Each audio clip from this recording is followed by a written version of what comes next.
घने हरे भरे जंगल के बीचों बीच एक छोटा सा बाघ शावक रहता था जिसका नाम था आरू।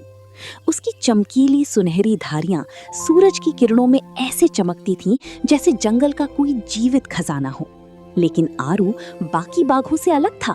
वो शिकार करने से ज्यादा दोस्त बनाने में विश्वास रखता था।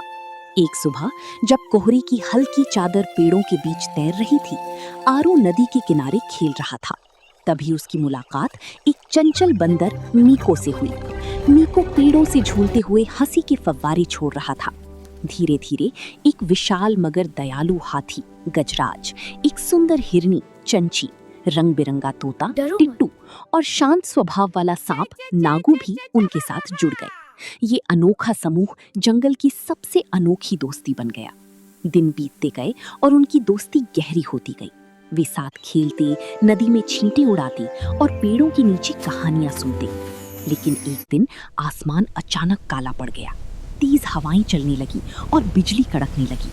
एक भयंकर तूफान जंगल पर टूट पड़ा। तूफान इतना शक्तिशाली था कि पेड़ गिरने लगे और नदी उफान पर आ गई। इसी अफरा तफरी में छोटी हिरनी चंची तेज बहाव में फंस गई। वो मदद के लिए पुकार रही थी। उसकी आंखों में डर साफ झलक रहा था। आरू ने बिना एक पल गवाए अपने दोस्तों को इकट्ठा किया। गजराज ने अपनी मजबूत सूंड से एक गिरे हुए पेड़ को पकड़कर पुल बनाया। मीको तेजी से पेड़ों पर चढ़कर रास्ता देख रहा था। टिट्टू आसमान में उड़कर दिशा बता रहा था और नागू पानी के किनारे सरकते हुए सुरक्षित रास्ता खोज रहा था। आरू ने साहस जुटाया और उस अस्थायी पुल पर दौड़ पड़ा। तेज बारिश और हवा के बीच उसका छोटा शरीर कांप रहा था, लेकिन उसकी आंखों में दृढ़ता थी। वो चंची तक पहुंचा और उसे संभालते हुए वापस लाने लगा।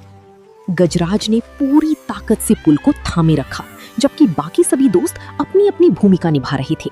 आखिरकार आरू और चंची सुरक्षित किनारे पर पहुंच गए।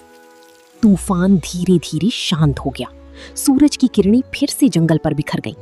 सभी दोस्त थके हुए थे, लेकिन उनकी आंखों में खुशी और गर्व था।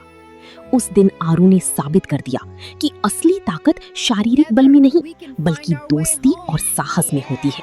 जंगल फिर से जीवंत हो उठा और उनकी दोस्ती पहले से भी ज्यादा मजबूत हो गई।